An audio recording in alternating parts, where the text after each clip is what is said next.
You know what? This is absolutely worth showing. Here is a segment of the testimony given by Officer Fanone on the Republican behavior since the insurrection, and talking about the insurrection on January 6th as they are moving forward with the investigation. I mean, it's only taken, 6 months to actually get police officers who were at the scene. And so here is a segment of this testimony. I feel like I went to hell and back to protect them and the people in this room. But too many are now telling me that hell doesn't exist, or that hell actually wasn't that bad. The indifference shown to my colleagues is disgraceful. My law enforcement career prepared me to cope with some of the aspects of this experience. Being an officer, you know your life is at risk whenever you walk out the door, even if you don't expect otherwise law-abiding citizens to take up arms against you. But nothing, truly nothing, has prepared me to address those elected members of our government who continue to deny the events of that day, and in doing so, betray their oath of office. And this really speaks a very powerful statement given passionately by the officer here for obvious reasons, right? Like it's disillusionment is a very powerful and dangerous force that exists. And we saw that post-Obama.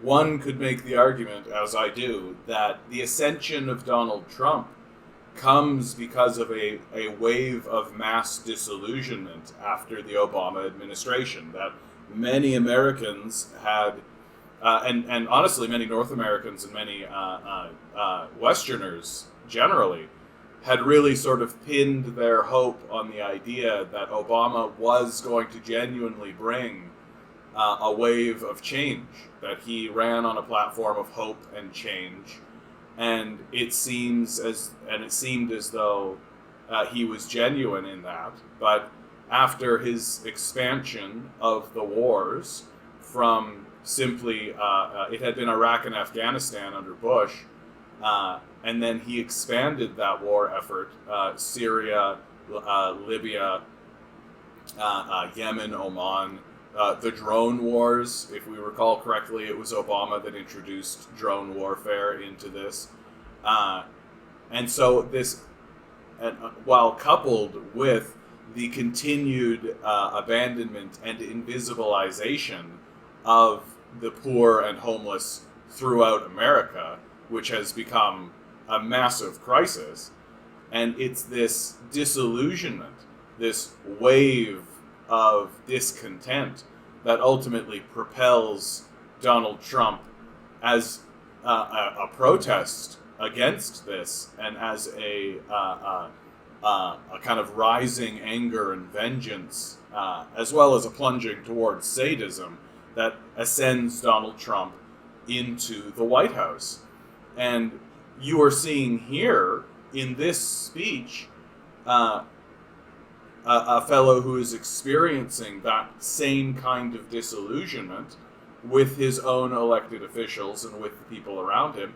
And he's really speaking to that, to something that I have been saying quite a lot, which is that the hardest part of dealing with this crisis, be it the climate change crisis, be it the COVID-19 crisis, be it the crisis of the collapsing capitalist system, is dealing with the denialists, is dealing with the people who are denying that these events are occurring. That's the part that is the most exhausting, is realizing that you live in a world where large segments of the society, so in the case of climate change, for example, there's still something like 30% of the populace that thinks it's a Chinese hoax or that it's made up and that the story isn't real. That's 3 out of every 10 people you run into hold this kind of view. And it's exhausting because it gives a massive lie to the idea that we are all in this together, that well, 3 out of 10 people don't even see that there's a problem, right? Like this is the equivalent, in my view, of being in a sinking ship and screaming, "We need to start bailing out the sinking ship," and 3 people, and unfortunately, they're 3 people who hold all of the buckets, are saying, "No, the ship is fine. We're sailing along just fine. There is no leak. We are not taking on water." And finally, people are just having to throw water out of the boat with their hands and are desperately doing everything they can to get a hold of a bucket. But we're just being left to our own devices while the people who are actually captaining the ship, and finally, the ones who are captaining the ship go, "Oh, okay, I guess there's a problem," and so they allow one person to have a bucket, while the rest of the people stand and watch them bail out water, and it's obviously not enough. And this is where we find ourselves in these crises and in this state. And my heart goes out to this officer, because he is confronting what I consider to be the most difficult part of handling this collapsing capitalist death cult, which is the delusion. That it's the delusion that is the hardest part. Like if everybody was bailing the water out, right? If we were in this sinking ship and everyone was bailing the water out, I think that we would all feel pretty good about it. Even if it was being done sort of in the face of a hopeless situation, I feel like we would at least be looking at one another saying, we are all doing our best, we are all confronting this, we will, if we go down, we are going down together. But that's not the case. That the people who are bailing are not convinced that it's of the urgency. They're steadily and slowly filling up the bucket, trundling over to the side of the boat, tipping the bucket over, coming back, filling the bucket, right? While another 3 people are just saying there's no problem whatsoever.